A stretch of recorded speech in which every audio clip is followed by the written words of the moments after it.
It is not how the player wants to get into the lineup.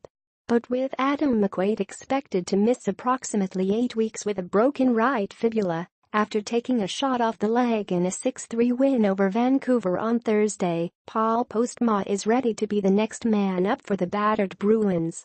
"Obviously I haven't been in the lineup, but I've been taking care of myself, working hard in practice, watching video and watching the games," said Postma, expected to play against Buffalo tonight.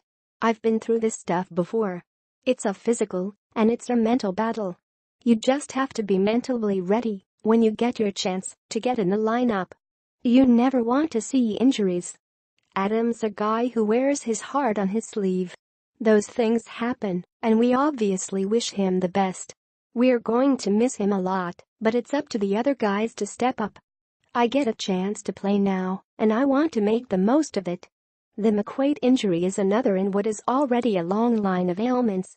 Patrice Bergeron, Tuukka Rask, David Becks, Ryan Spooner and Torrey Krug have already missed time in a season that's just 6 games old.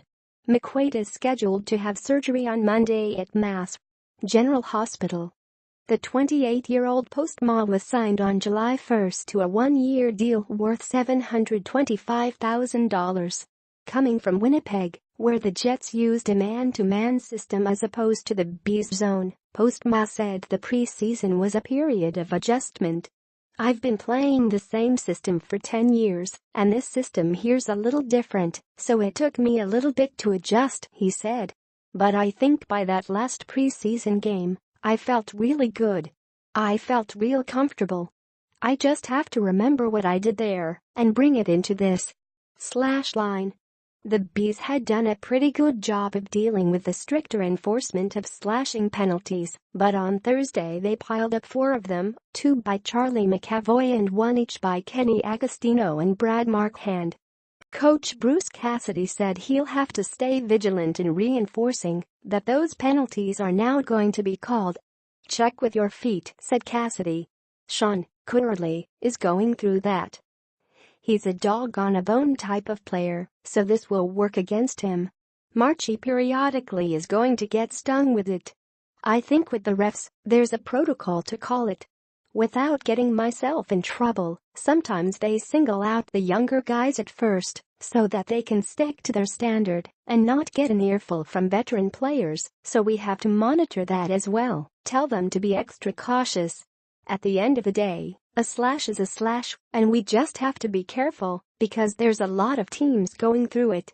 Marchand's not a fan of some of the calls, but knows he's got to watch himself. "Every play is different, and there might have been a couple of soft ones too.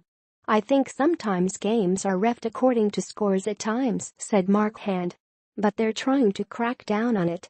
They're trying to set the precedent where it seems like anything on a stick is going to be a penalty. It can be frustrating at times because there's a lot of stick battles, but it's just the way it is." Band of brothers. Cassidy gave props to Tim Schaller, not only for the way he has been playing, but also for how he stood up for Frank Vatrano after the winger was hit from behind by Vancouver's Erik Gudbranson. "Those are the things that bring a team together," said Cassidy. "It's as important as anything. Your player gets hit, you stick up for him. It's a reactionary thing. That's in a person, it's in their character. You don't have a lot of time to think about it, and all of a sudden you're up against a pretty big opponent. So good for Timmy. That brings a lot of street cred, not only with your own locker room, but the other team notices those things too." Gudbranson was issued a 1-game suspension yesterday. Related articles. Harris, Patrice Bergeron dominant in return from injury. Bruins notebook, concussion sidelines Tuukka Rask. Bruins get Patrice Bergeron back for 6-3 win over Vancouver Canucks. "I saw a couple of replays of it. He's a big strong man, and I think he was trying to make a hockey play by pushing me up against the wall. But I feel like I was a bit too close," said Vatrano, sporting a couple of stitches on his nose. "The good thing is I saw Zdeno Chara come in and Chelsea come in to stick up for me. It shows the kind of guys that are in this room, good team guys that are pushing for everyone." Bergeron, David Krejci, who left Thursday's game with an upper body malady, and Kevin Miller were given maintenance days, but Cassidy believes they'll be ready to play tonight. Cassidy said Rask, who is out with a concussion, was at Warrior Ice Arena yesterday.